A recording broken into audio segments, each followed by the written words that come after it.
here. It's a Friday episode, a J&J every day. It's your boy Jason. My man JC is to my right. Your left, I realized when you're watching this on YouTube. It's your left, my right.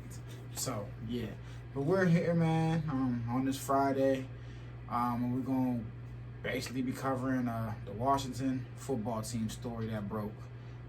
15 women came forward and alleged sexual allegations, misconduct, harassment, physical and verbal, from Washington from what I believe 2006 to 2019.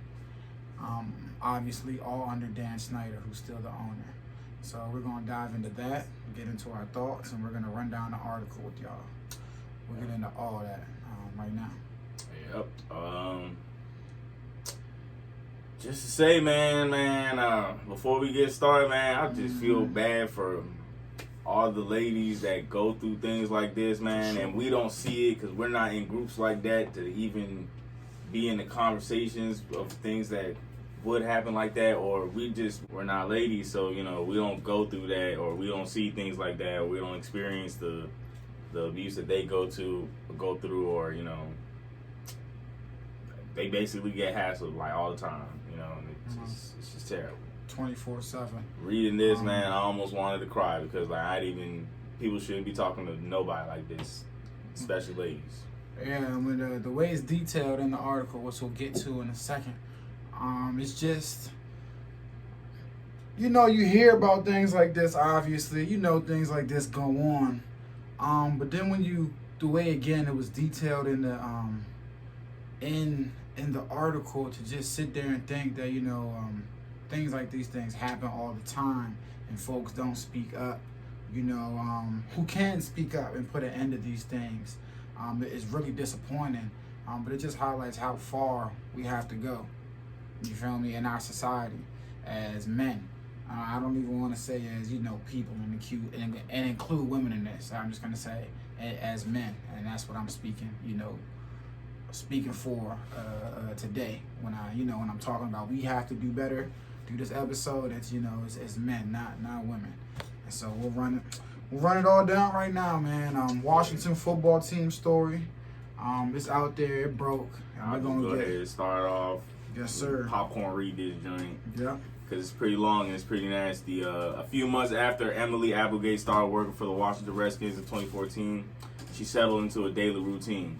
She would meet a female co-worker in the bathroom during her lunch breaks. She said to commiserate and cry about frequent sexual harassment and verbal abuse they endured. They cried about the former chief operating officer's explicit laced tirades, Applegate said, when she recalled him calling her effing stupid and then requesting she wear a tight dress for a meeting with clients. So the men in the room, well, this is in quotes, so the men in the room have something to look at. That's what he said. The reason that she should wear a tight dress. They cried about a wealthy suite holder who grabbed her friend's backside during the game, Applegate said, and the indifference the team's top sales executives displayed when she complained. But most of all, Applegate said they cried about realization that their dream job of working in the NFL came what they characterized as relentless sexual harassment and verbal abuse that was ignored, and in some cases condoned by top executives. And just from that, you know, like I said, just from that first 3 paragraphs already, man, it already just highlights the incompetence that you know that's partaking. And, you know, I don't want to say that was there, you know, when we're speaking, because in my opinion, or my honest opinion, it's still, you know, again, we'll talk about it. Coaching staff has changed. Ron Rivera is there, things of that nature, but Dan Snyder's still there. So, you know, they fired some people. Those guys are gone. But who's to say the new guys roll in and, you know, nothing changes because the head dog is still there. But let me get on to this. Applegate is one of 15 former Redskins employees who told the Washington Post they were sexually harassed during their time at the club. The other 14 women spoke on the condition of anonymity. I messed that word up. Citing a fear of litigation because some sign non-disclosure agreements with the team that threaten legal retribution if they speak negatively about the club. The team declined a request from the Post to release former female employees from these agreements so they could speak on the record without fear of legal reprisal. This story involved interviews with more than 40 current and former employees and a review of text messages and internal company documents. Team owner Daniel Snyder declined several requests for an interview over the past week as the Post presented detailed allegations and findings to the club. Three team employees accused of improper behavior abruptly departed, including Larry Michael, the club's longtime radio voice, and Alex Santos, the team's director of pro personnel. And I was going to get to in a statement, the team said it had hired DC attorney Beth Wilkinson and her firm Wilkinson Walsh to conduct a thorough, independent review of this entire matter and help the team set new employee standards for the future. The Washington Redskins football team takes issues of employee conduct seriously. While we do not speak to specific employee situations publicly, when new allegations of conduct are brought forward that are contrary to these policies, we address them promptly, the team said. Man, right. The allegations raised by Applegate and others running from 2006 to 2019 span most of Snyder's tenure, like we said, as owner, and fall into two categories. Unwelcome overtures, or comments of sexual nature and extortions to where. On the spot. So we put on the spot reading out loud. Yeah, man. But shout out to our English teachers. To wear revealing clothing and flirt with to flirt with clients to close deals. Among the men accused of harassment and verbal abuse are 3 former members of Snyder's inner circle and 2 longtime members of the personnel department. Wow, I'm really butchering this. But the first one, Michael, senior vice president of content and the voice of the Redskins. We all know him. 7 former employees said Michael routinely discussed the physical appearance of female colleagues in sexual and disparaging tones. In 2018, Michael was caught on a hot mic speaking about the attractiveness of a college-aged intern. According to 6 former employees who heard the recording, Michael declined the interview request and retired on Wednesday. Ain't right. Next, we got Santos, the club's director of pro personnel, accused by 6 former employees and 2 reporters who covered the team of making inappropriate remarks about their bodies and asking them whether they were romantically interested in them. In 2019, Santos was the subject of an internal investigation after Rhiannon Walker is a phenomenal reporter, by the way. I follow her on Twitter. Phenomenal reporter. Excellent articles, man. Very excellent articles. Check her out on Twitter, man. Follow her. But yeah, reporter for Athletic. She informed the club management that Santos had pinched her and told her she had an ass like a wagon, and repeatedly asked her to date him. Walker said in an interview with the Post, Nora Princiati, a reporter for The Ringer who formerly covered the team, also said in an interview that she was harassed by Santos and he was fired last week and declined to comment. Next. Richard Mann II, assistant director of pro personnel, who in one text message obtained by the Post told a female employee he and his colleagues debated whether her breasts had been surgically enhanced, and in another text message told another female employee to expect an inappropriate hug. And don't worry, that will be a stapler in my pocket, nothing else. Mann, who was also fired last week, declined to comment. You shouldn't be talking to regular people like this anyway. Let alone colleagues. Your coworkers. It just goes to these men. That's, this is how they talk to people that they work with. Just imagine how they speak to to women in their everyday life. You just admitted to it. Inappropriate, inappropriate. Like, what's wrong with you? Like, Dennis Green, former president of business operations who employed female sales staff to wear low-cut blouses, tight skirts, and flirt with wealthy suite holders. According to 5 former employees, including Applegate, Green's 17-year career with the club ended in 2018 amid a scandal over the revelation that he had sold access to Redskins cheerleaders, including attendance at a bikini calendar photo shoot in Costa Rica as part of premium suite packages. Green declined to comment. In that same photo shoot in Costa Rica, they were forced to pose topless for photos, which made no sense because, every edition of a Washington football team calendar, you're going to have your clothes on. So it made no sense. And I heard that at that same time, they confiscated their passports for, reasons that we'll get to in here. And Mitch Gresham, a former chief operating officer who Applegate said routinely berated her for trivial problems such as printer malfunctions while also complimenting her body. 2 other former female employees supported Applegate's account for sexual harassment and verbal abuse by Gresham, who left the team in 2015. And quote, "It was the most miserable experience of my life," Applegate, now 31, said of her year working as a marketing coordinator for the club when she left when she was in 2015. She was about 25, 26 when this happened. She's 31 now. 5 years, yeah. Okay. About the same age I am right now. So, yeah. About the same age I am right now. Probably her first job out of college or something. And we all tolerated it because we knew if we complained and they reminded us of this, there were 1,000 people out there who would take our job in a heartbeat. Gresham, in a phone interview, denied Applegate's allegations.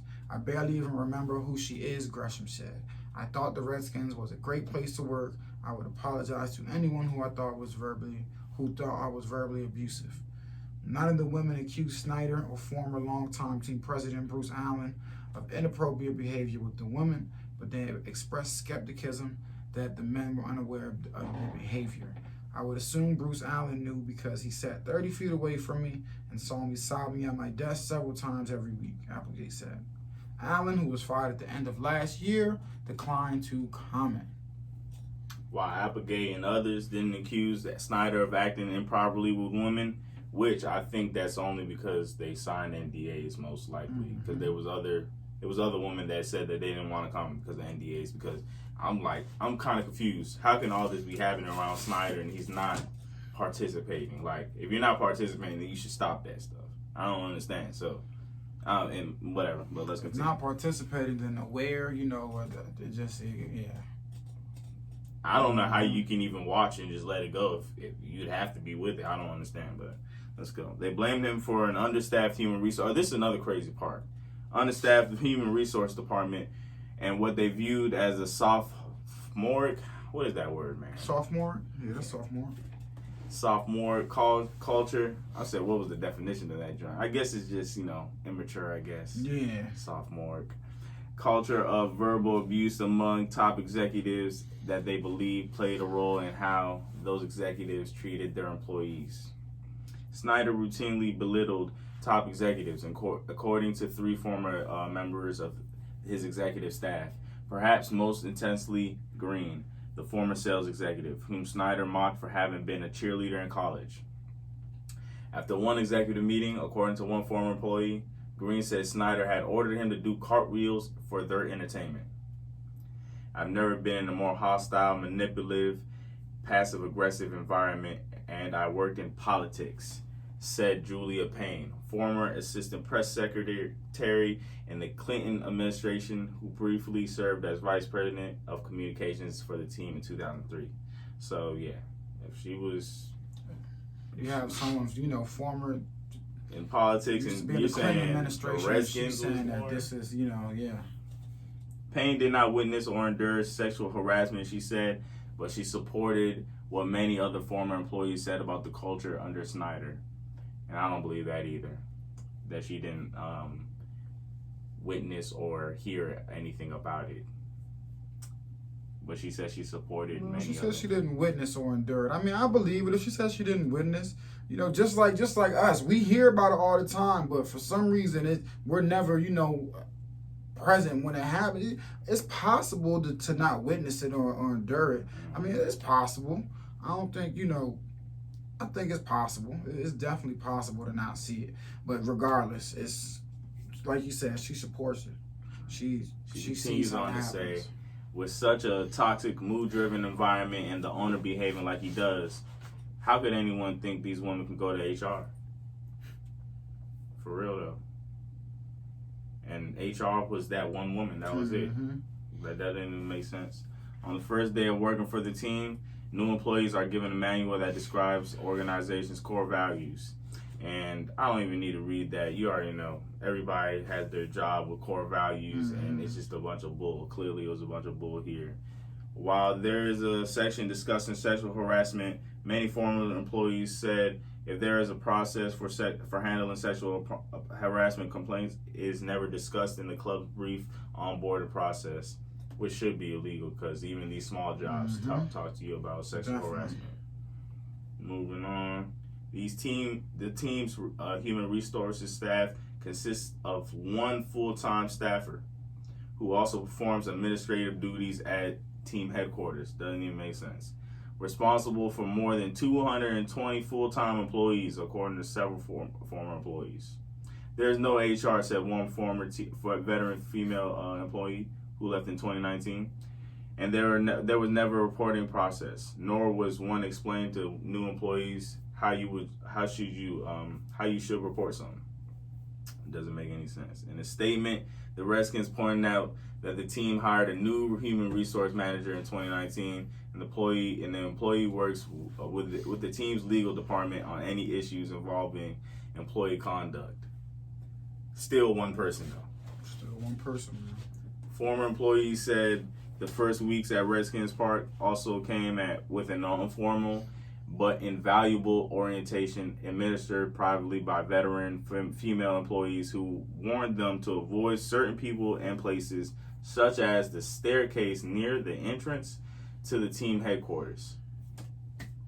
This is basically like some college stuff. Like, what is this? What's going on here?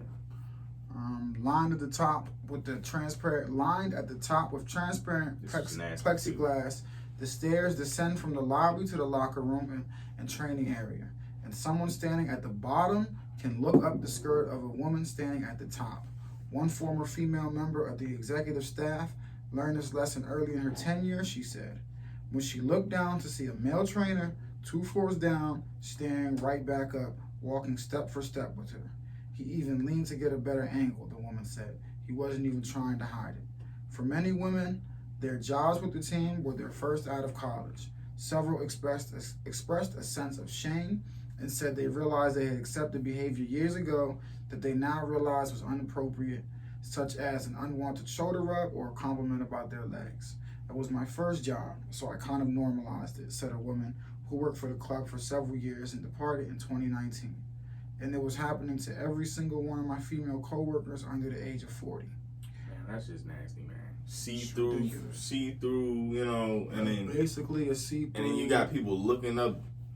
Like, you need to get fired right away. Like, why are you looking up ladies' skirts for? But they don't even sound right. You a grown man, but let's move on. And to have something even designed, it's ridiculous. Training camp in Richmond in August was a hotbed for improper activity, several women said. Some encouraged younger female staffers to avoid the tobacco company, a bar and restaurant in a stately brick building frequented by team officials. I was propositioned basically every day at training camp, said one female employee who worked for the team in the mid-2010s for several years.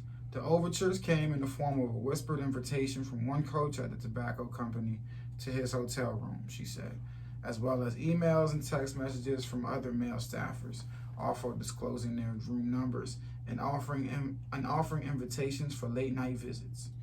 Attending the annual NFL Scouting Combine in Indianapolis, former female employees said also heightened the likelihood of unwanted attention and propositions at places such as Prime 47, a steakhouse and bar popular with league officials and journalists. At the 2019 Combine, Miss Walker knew the Redskins beat for the Athletic arrived at the prompt 47 to learn that Santos, the club's scouting director, had been asking her reporting colleagues whether they thought she might be interested in him. She said in a phone interview this week they tried to discourage him outside the ethical concerns. Walker said her colleagues knew she was in a committed relationship and would never date a married man. But Santos was undeterred. She said she was told upon arriving, Santos approached. She was told upon arriving, my bad. Santos approached, she said, and the conversation started innocently. He showed her photos of his wife, young daughters on his phone. Walker recalled reading from notes she later provided to her company's lawyer describing an incident. Then Santos told Walker she had worn the F out of her jeans that day before, she said, and asked whether she would date him if they were single. She says, I told him that I do have a girlfriend. No, wait, I'm tripping. Walker said, I told him that I do have a girlfriend and he does have a wife, so we don't need to play hypotheticals here. I was pretty blunt. Santos kept attempting to flirt for several minutes and told Walker he would wear me down with his charm, she recalled, and then he pinched her on the hip in full view of other team employees and reporters, she said. Walker felt humiliated, she recalled, and concerned some people who saw that happen would think she had welcomed the attention. It felt pretty much like the worst thing in the world, and he didn't care. He thought it was funny. Walker later filed a complaint with the team. In a statement, the Athletic supported her account and confirmed that company's attorney spoke with Redskins management about Walker's allegations. The Athletic unequivocally stands with Ms. Walker's account with harassment she endured with Mr. Santos, the company said. Soon after with Santos, Walker said she learned from another reporter who alleged she endured the similar harassment, Nora Princiotti, who covered the team for Washington Times in 2017. Princiotti, in a phone interview, said in 2 or 3 occasions, Santos pulled his SUV alongside her as she was walking outside Redskins Park and offered a commentary on her body and wardrobe. He told me that I had a great ass for a white girl, Princiotti said. The general sentiment was that I should wear less clothing. Just nasty. Mm-hmm. Like Walker, Princiotti said she was struck by how brazenly Santos acted, as well as other team employees who commented on her looks. Princiotti said one male member of the communication staff once told her she had a nickname around Redskins Park, Princiotti. It was gross and also just a terrible pun, she said. There was an overwhelming sense that no one would ever do anything about this stuff. Walker informed Tony Wiley, then the team's vice president of communications, about Princiotti's allegations, she said, and Princiotti confirmed she spoke to Wiley about Santos. Wiley, who left the team in 2019, declined to comment for this story. A few weeks later, team lawyers informed the Athletic that Santos had been disciplined but declined to specify how, Walker said. Santos was fired last week after the Post informed the team of allegations raised by other former female staffers. One former female staffer said she received a text one night after work in which Santos told her he wanted to kiss her that day in the break room. Another former female employee said Santos told her that she was walking into the office one day that she had a nice butt and asked her to turn around for him. I am done with the NFL, the woman said. Her experience with the Redskins has killed any dream of a career in pro sports. Then we have a text conversation between Richard Mann II and a former female Redskins employee, where Richard Mann says, nice shirt. She said, LOL, thanks. Richard Mann goes on to say it's an inside joke, it's a compliment. Just play the other side. I'm be like, what's the joke? He said, nothing is stupid at all. You look great today, that's all. And she goes, I want to be in on these jokes. Lame boob joke, he replied. I figured that much. No offense, real or fake is a debate. Don't care, just don't want to be in the dark. Then I feel dumb. I go number 1, you don't have to answer. You said you wanted in on the joke, so don't get pissed at me. Ha, it's no joke. Is it a joke just on me or all the females in the building? Hard to explain. I'm not mad. It's kind of a compliment, I guess. Real, duh. I can't afford a car payment or rent. You think I can afford a boob job? Lost my place. Oh, LOL. I offered to take a playoff bonus collection for you. Was this a bet or just a debate? Do explain. No, no, no. No bet. Don't be mad. You asked. Not really mad, just curious how widespread this is, and if it targets more than me. It's not real deep, just stupid guy talk. Are you gonna ask about the suite? And in this text message, exchange, one, you could tell she does not want this, you feel me, attention. And two, as it continues, I feel like, she starts to pry and, try to gain more information to use against him. Who else are you talking about? Exactly. Because obviously it's like, what are you doing? Like, what do you mean you got an inside joke going on? There's no place for that. There's none. And they continue on. Yep, and it continues. Well, last night I had other things on my small mind, so I didn't want to be around you with bad thoughts because I'm a swell pal. She just replies, LOL, that's it. See, now you understand. If we were hammered, it would have been bad. Bring me food. I hurt. Ha ha ha. Okay, do you want Jimmy John's? Oh my God, I love the beach club. If I bring that, I want to squeeze your butt. Deal? No. LOL, there's like 15 places within a mile from where you are. I don't want to get out of bed. Oh, I see. I suppose I can deliver. It's kind of far as fuck, though. You tip the delivery guy. You are very demanding. Ha ha, I'm hungry. Was supposed to have family lunch, but my granddad couldn't get out of his neighborhood. That sucks. I'm squeezing your ass. Sorry, LOL. Nope. That's not even a big deal. It's like innocent. I'll text you when I get back. Over that ways, I'll pick you up something, G. I'm hungry. Order a pizza or something that delivers. Santos was fired along with top scouting assistant Richard Mann, who sent flirtatious sexual texts. As they should be fired for those nasty texts. To two former female employees. In an exchange with one former female colleague, Mann joked about getting an inappropriate hug. And in two exchanges with another female, a man informed her he and his colleagues were discussing her breasts, as we just, and more squeezing your butt. Unfortunately, is this the culture, so we felt we had to roll with it. Just nasty, weird stuff. In the phone interview, new team coach Ron Rivera declined to discuss why Santos and Mann were dismissed. We're trying to create a new culture here. We're hoping to get people to understand that they need to judge us on where we are and where we're going as opposed to where we've been. That's what Rivera said. And this is a conversation between Richard Mann and a former female Redskins employee, my bad. It's to Richard Mann. First starts with her just talking about some business. I open on Tuesday too, so I can do when I first come in. And Richard Mann says, ha ha ha, you should pee on the floor. They are not worthy of my pee. I'm taking all my skills and my DNA with me when I walk. Sorry. Ha ha ha, I'm going to miss you, but I'm so happy for you. Going to give you an inappropriate hug on your last day. Go for it. I'll be down to the scouts before I leave for many inappropriate hugs. LOL.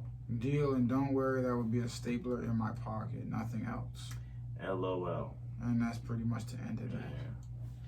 Weirdo stuff, and you're basically admitting to it.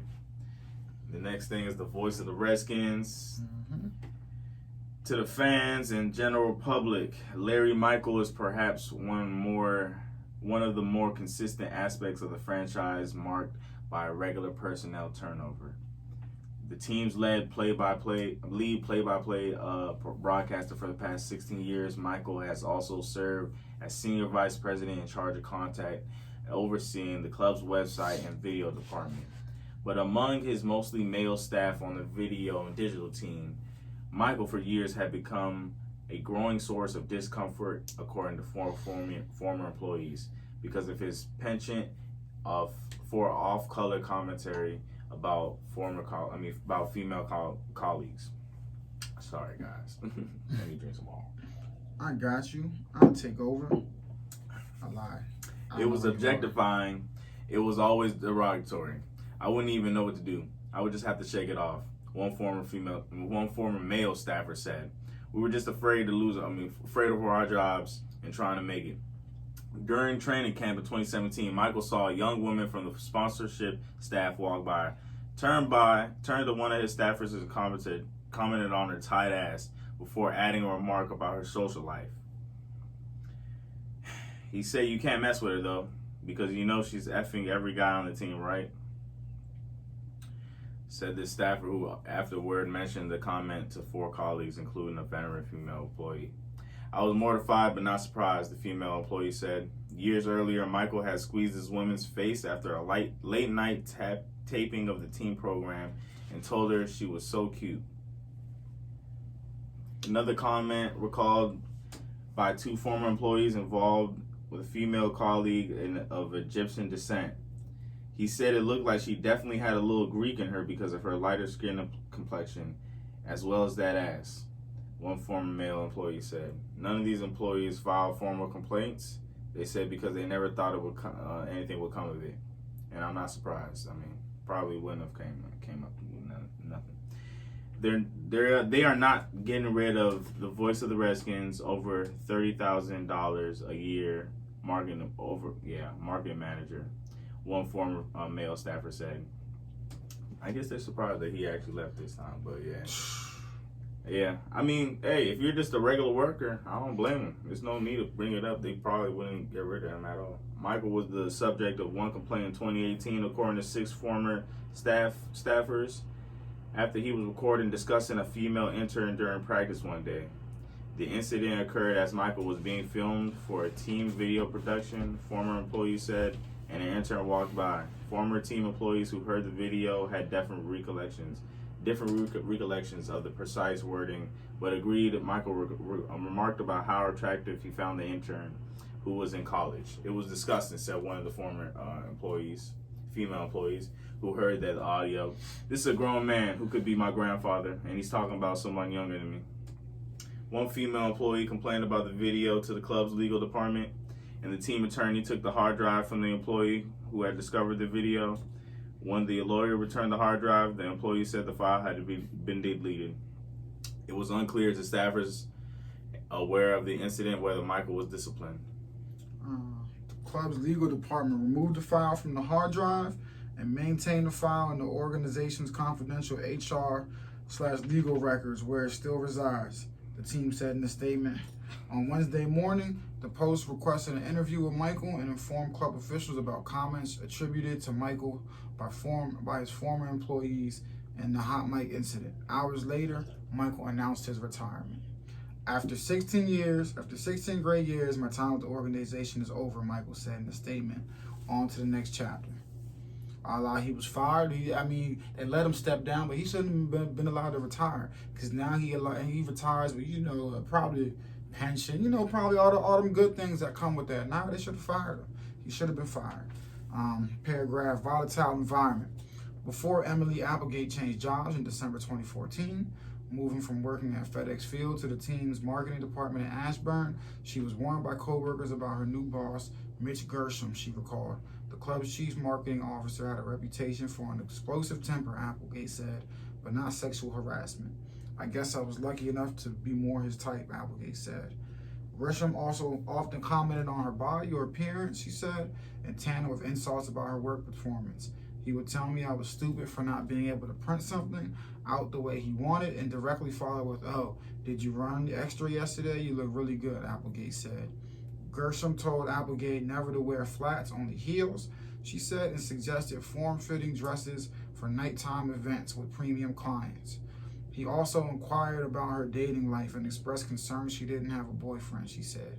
In a text message exchange Applegate provided to the Post, she asked him about his plan for an upcoming sales meeting.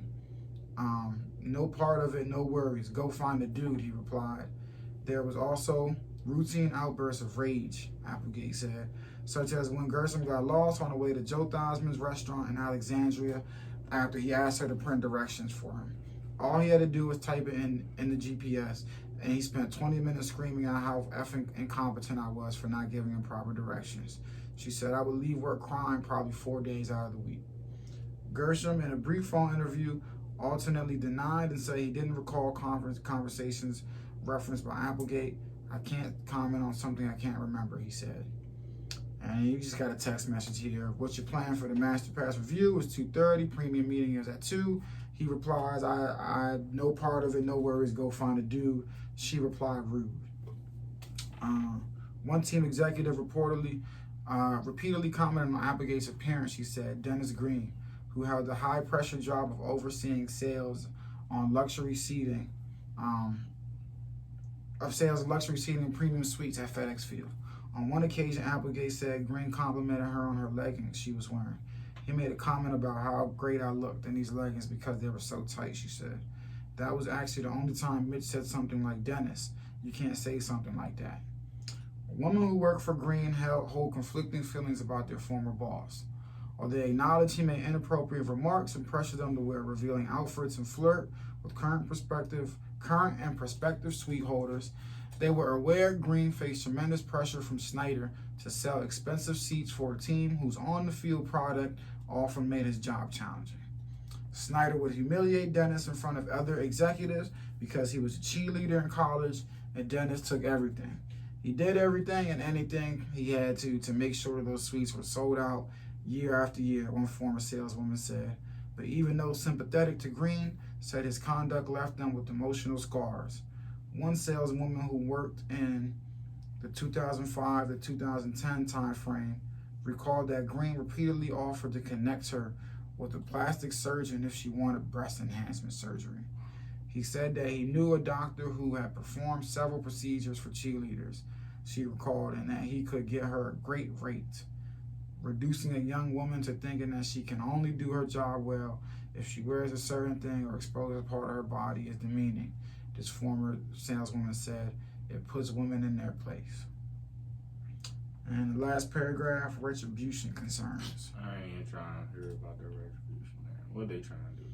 Oh, no, this is over the past few days. Applegate says she's received texts from former Redskins and co-workers who have asked whether she's concerned about potential retaliation. She told them she's not concerned. She said she has no interest in working in professional sports again, and she just took the LSATs this week and is studying for law school. I don't see what I have to be afraid of, she said. I'm just telling the truth. To some of her former colleagues, there is one anecdote from Applegate's time with the team that troubles them most. In 2015, Applegate said she was pulled aside by Eric Schaefer, the club's general counsel and senior vice president, who left earlier this year. Schaefer was appalled by the verbal abuse Applegate endured from Gresham. She said he told her and he offered to serve as a witness or connect her with a lawyer if she wanted to file a formal complaint. Applegate declined and said she feared making an issue of Gresham's conduct would mark the end of her career with the team. Applegate regards Schaefer as one of the few male team executives who treated her well. Some of her former colleagues, however, expressed outrage that Schaefer didn't file a complaint of his own. According to the employee manual, all supervisory and management and personnel of the Redskins organization are expected to take immediate and appropriate action to prevent or stop harassment in the workplace of which they become aware. And they're right. Absolutely. Yeah.